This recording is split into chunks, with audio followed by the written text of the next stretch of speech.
Очите... Кое? Очите. Кое? Моите, нашите. Твоите са чудесни. Моите са чудесни, твоите също понякога.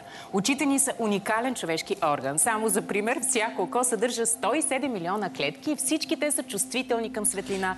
Чувствителният може да влезе отново. Не е точно така. Аз мога да добавя и още нещо. Пръстовите ни отпечатъци имат 40 уникални характеристики, а ирисът 256. Именно поради тая причина сканирането на ретината се използва за целите на сигурността. Гледала си филм, той идва прави така.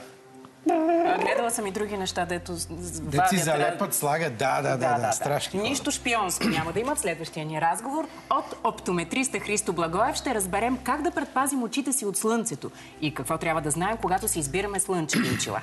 Здравейте! На пръв поглед, как да се слагаме слънчеви очила? И сега се започва големият въпрос. Аз преди това искам да задам един, вероятно много глупав, но все пак, тъй като го споменахме с колегата, освен слънчеви очила, има ли друг начин да предпазваме очите си от слънцето?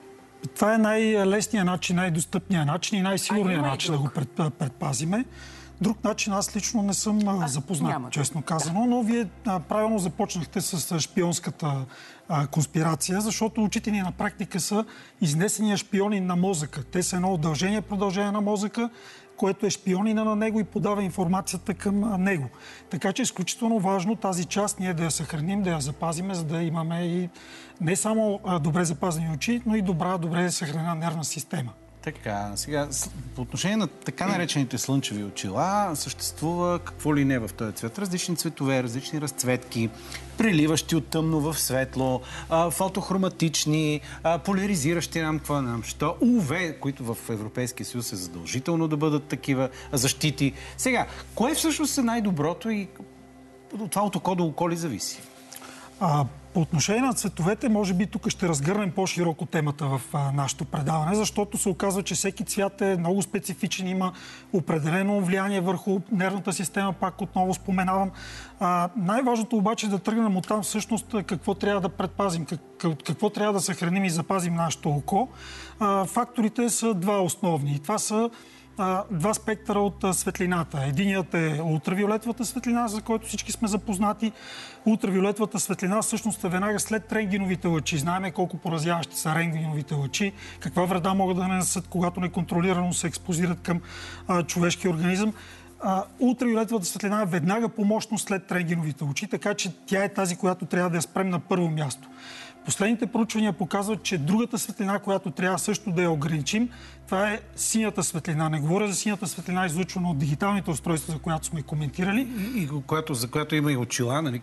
Очила за компютър, дето го казва. Да. А говорим за синята светлина, която е доминираща по отношение на дневната слънчевата светлина и която е единствената поразяваща светлина, която може да стигне до нашето очно дъно и което в последствие може да доведе до патологични изменения в ретината и до някои заболявания, които са необратими. И така това как се контролира? С какъв филтър? Да, значи филтрите всъщност по отношение на тези медицинските заболявания конкретно са, ето тук съм показал част от тях, може би камерата би могла да ги покаже. Ще ги обърна, така да се вижда. Това са така наречени селективни филтри, които филтри всъщност правят така, че отрязват 100% от определена част от светлината, да речем синия спектър и част от зеления спектър, така че хората с тези патологични заболявания да имат по-добър контраст и по-добър преход от тъмно към светло. Това е основно при тях като проблем. Оранжево-жълто неутрализира синьо-зелено. Точно така, да, именно. Оранжево-жълтата гама неутрализира тези цветове, които пък от своя страна водят до шум на образа при хората с тези патологични заболявания. При по-възрастните хора, може би, трябва да споменеме, че именно тези по-топлите гами са по-подходящи, защото... Затова ли ги харесвам повече? Аз наистина ги харесвам. Ти го каза, не знам. Да, сам си го направих. Всъщност тези по-топли цветове правят така, че блокират именно синята част от светлината. Защото лещата при по-възрастния човек, вътреочната леща, е в известна степен помътнена, не толкова прозрачна.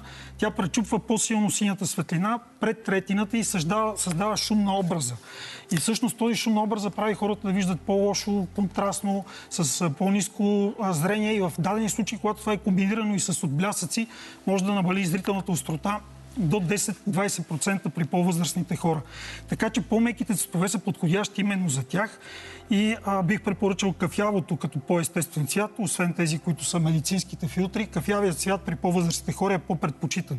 Те обикновено казват, виждам по-мътно със слънчевите очила. Имате ли очила, които са по-светли? Идват при нас и търсят по-светли и слънчеви очила.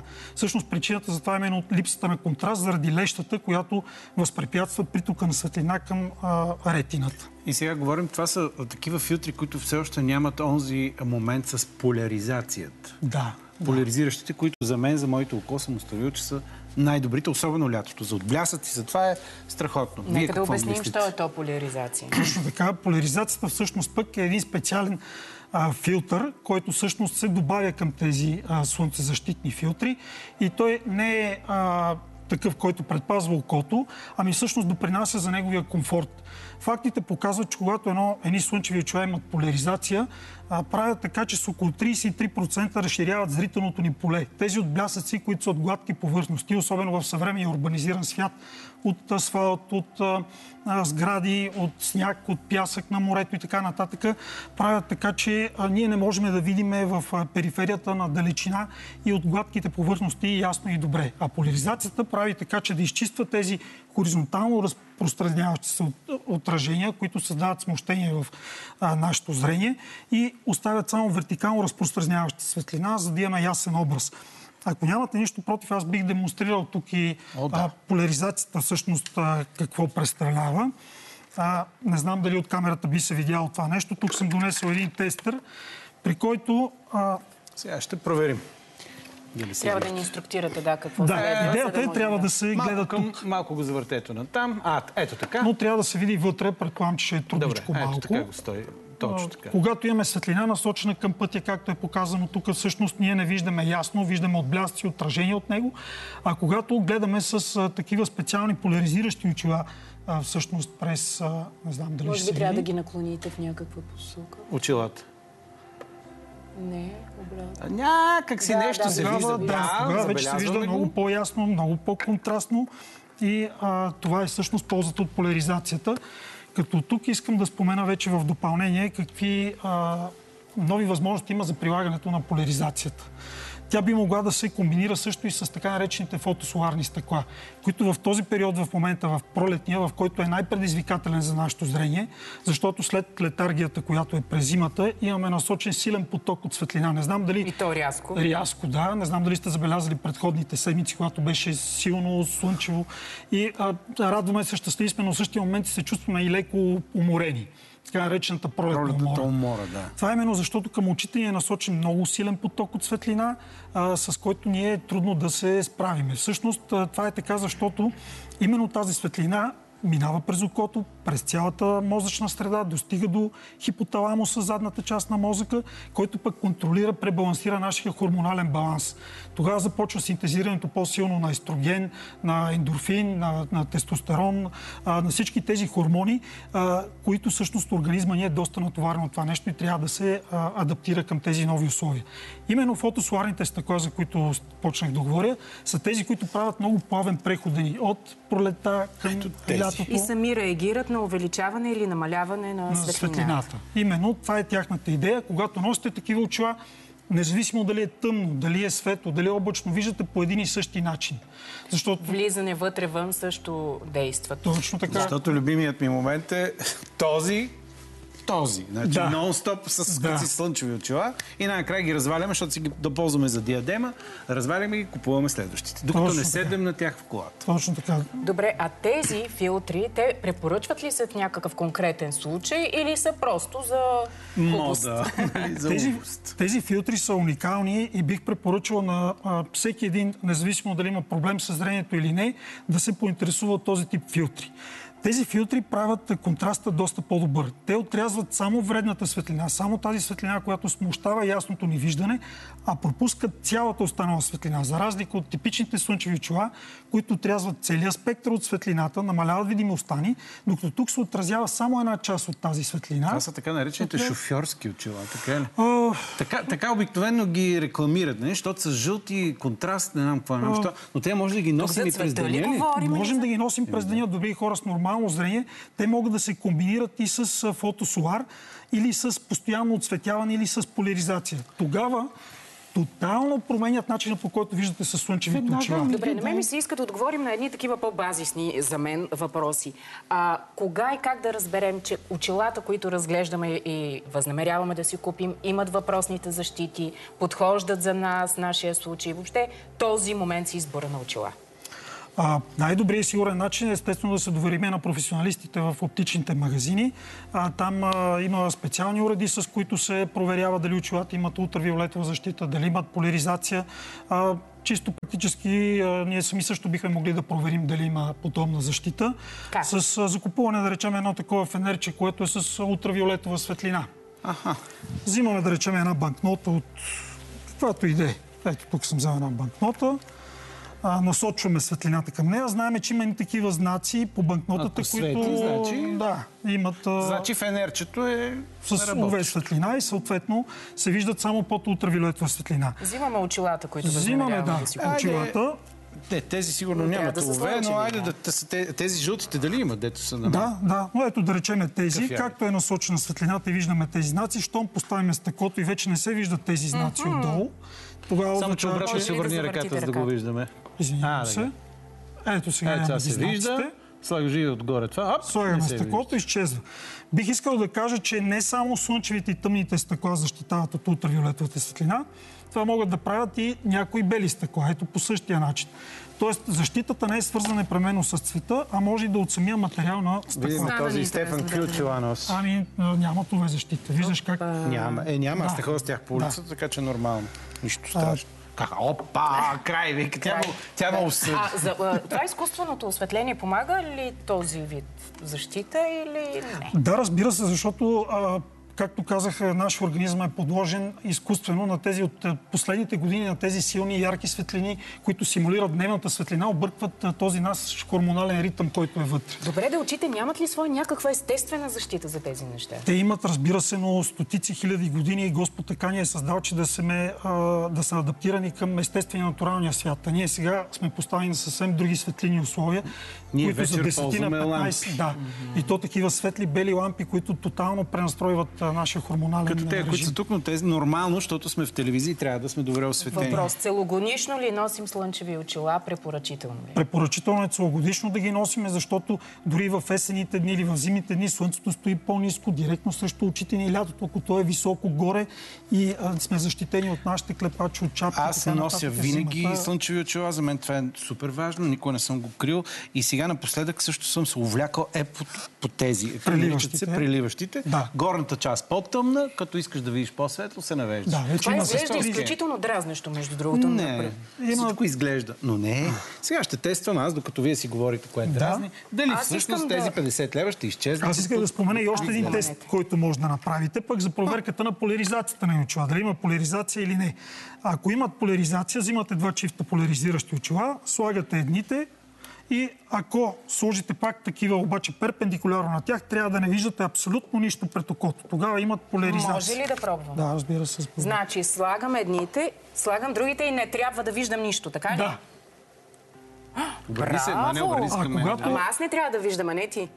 Ма те между другото и ти стоят добре. Когато нямат поляризация, когато едните нямат поляризация, пак също нещо добре, значи слагам тези, тези нямат. Нямат, тогава вече се вижда. Да. Виждаш, така ли? Това е идеята. Единият начин, по който може да проверим. Добре, и ако поискам това еднакви чифта, те ще ме разберат хората в оптиката, няма да ме вземат за луд. Кога децата трябва да започнат да носят и трябва ли да носят децата слънчеви очила? Децата трябва да носят веднага в момента, в който всъщност могат да търпят очилата на главата си. При децата е най-важно, защото тяхната зеница е по-широка, лещата им е по-прозрачна, стоят повече време навънка и са на по-силна експозиция на UV светлината. UV светлината не дразни, не загрява, не боли и не се усеща, че влиза в окото. Същевременно до 18 годишна възраст 50% се кумулира от UV светлината, която през целия живот влиза в окото. Същите ли са изискванията за избор на детските очила или има още специфики? При детските очила трябва да изберем така наречените неутрални филтри. Това е в сивата гама, които не променят цветовото възприятие, дават естествено възприятие на цветовете, просто намаляват силата и потока на светлината и ултравиолетовата светлина. Исках само, ако мога да добавя също и един нов тип фотосоларни очила. Искам тях да демонстрирам, които са комбинация между фотосолар и поляризация. Това е единственият тип продукт, който е възможно това нещо да го направи. Ето ги стъклата, когато сте вътре, те са абсолютно бели и прозрачни. От едната страна съм сложил стъкло, което е с поляризация, от другото без поляризация. Когато сме на силна слънчева светлина и двете потъмняват, стават тъмни и вече когато правим теста с поляризацията, може да видите, че с дясното око, само секундичка. Тези неща могат да се натрупват върху една, като е... Так, сега ще демонстрирам, защото иначе да. Само виж с дясното око. Не, служи си ги отпред и затвори дясното. Виждаш ли? Да, едното се вижда много ясно, другото е размазано. Именно, защото това е с поляризация. Тоест, това е...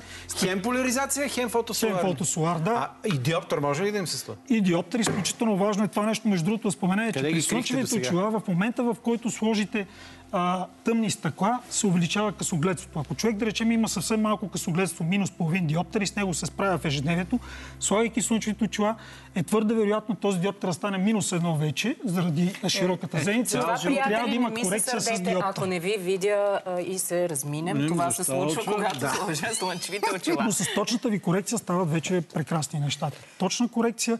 Между другото, това, което исках да спомена, другото са новата серия стъкла филтърни, които се наричат комфорт филтри, които ни дават не по-остро зрение, не по-силно зрение, а по-комфортно, по-меко зрение. Човек в днешно време предпочита не само да вижда ярко и силно, а и да се чувства по-спокойно. Именно тези съвременни комфорт филтри, така наречени, които ето тук съм показал, леко в синята, лилавата, розовата гама, помагат дори при хора с пост-ковид синдром, с мигрена, хора с хронична умора, главоболие и така нататък. Така че много е важно цвета, който ще се подбере. Освен това, тук не знам господин Щерев дали забеляза, че освен филтъра има и леко увеличителен ефект. Поне така изглежда. Леща. Да. По-дебели са стъклата, но тук правим пък комбинация между филтър, фотосолар и леко увеличителен ефект. Човек, когато уморен, преболедува COVID или нещо друго, има нужда леко да подкрепи очите си. Не с диоптър, а с специален дебелина на стъклата. Може ли да погледна? Защото това... Ама ако не е уморен, може да бъде дразнещо, нали? Типа всичко те дразни, бе. Сякаш имаш диоптър. Да, но няма. Всъщност вижда се ясно, фокусирано, просто леко по-увеличено. А това в момента, в който ги свалим, дълго сме ги носили и ги свалим, този дискомфорт също е нормален и минава. Да, минава. Дори не бих казал, че има дискомфорт. Не, в минава като мигнеш 10 пъти и се завъртиш на пета веднъж. Да, за малко да ти се вържа. Добре. Много ви благодарим. Благодарим много на Христо Благоев. Къде ги крихте до сега тези поляризиращо... Тайните на оптиците. Тайните на оптика. Това беше Христо Благоев.